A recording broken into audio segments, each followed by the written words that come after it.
ഞായറാഴ്ചയായിട്ട് മുടിയും വേണ്ടിയിരുന്നപ്പോൾ ഒരാഗ്രഹം, 2 വീലർ ഓടിക്കാൻ പഠിക്കണം. സൈക്കിൾ ബാലൻസ് ഇല്ലാത്തതുകൊണ്ട് സൈക്കിളിൽ നിന്ന് തുടങ്ങാമെന്ന് വിചാരിച്ചു. നമ്മളൊരു സൈക്കിൾ വാങ്ങിക്കാനായിട്ട് ഒരു ഷോപ്പിലോട്ട് പോയി. നമുക്ക് 3000 രൂപയ്ക്ക് ഒരു സൈക്കിൾ കിട്ടി. മേടിച്ച സൈക്കിൾ കണ്ട് ജിനിച്ചേട്ടനാണ് ഫ്രണ്ടിൽ പോയി. തിരിച്ചു വരുന്ന വഴിക്കാണെങ്കിൽ നമുക്ക് കുറച്ച് ചൂരയും മത്തിയും കിട്ടി. എന്നാൽ പിന്നെ നമുക്കൊന്ന് കറിയും കൂടെ വെക്കാം.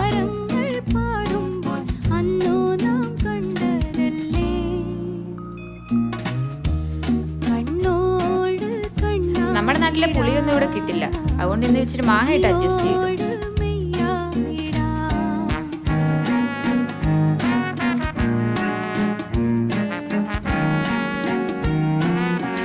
ജിനിച്ചേട്ടന്റെ സ്പെഷ്യൽ മെഴുക്കുവരട്ടിയും കൂടെ ആയപ്പോഴത്തേക്ക് ഇന്നത്തെ ചോറ് നമ്മൾ അടിപൊളിയാക്കും.